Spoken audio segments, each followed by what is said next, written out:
It's Monday, April 13th, 2015, and let's talk about what happened this weekend over at xdadevelopers.com.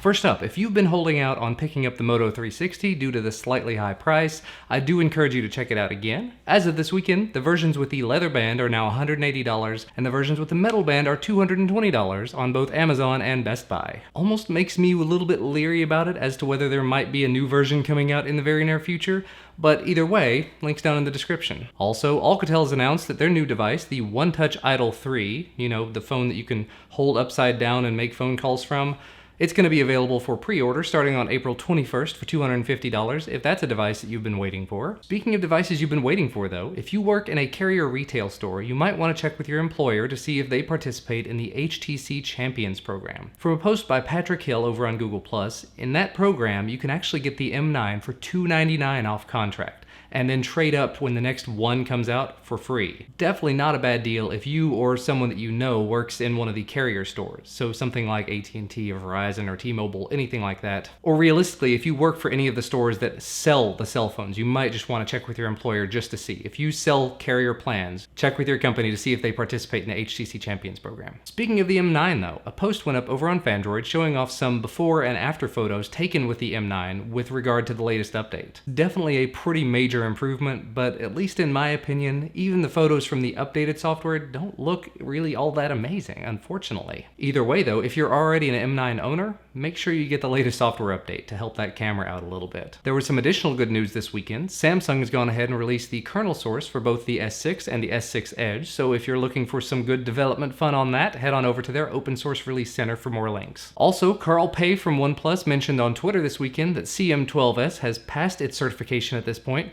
so it should start rolling out hopefully in the next few days. I am definitely looking forward to giving that one a shot. Moving on to some stories from the forum, AOS IP ROM, a ROM that was quite popular on the LG G3, has now been made available for the Nexus 6. This ROM brings together an AOSP focused ROM with different features and bits and bobs pulled from other areas of the community, and in the past people have seemed to really enjoy it on the G3, so if it sounds interesting to you and you've got a Nexus 6, might be worth taking a look at their forum thread. Chainfire has put together a new app called FlashFire, which he's calling the spiritual successor to Mobile Odin. So if you've been a user of Mobile Odin in the past, but you've been missing out on it on some newer devices, might be worth checking out. It is still in the beta phase, so if you want to give it a shot, you're going to have to join his G+ community and then sign up for the beta through the Play Store, and of course there is an in-app purchase to upgrade it to the Pro version, but he says that that upgrade currently doesn't actually do anything at the moment, but it is still there. And showing what's already possible with FlashFire, XDA senior member Muniz RI put together a guide to show you how you can upgrade your AT&T Galaxy S5 to Lollipop,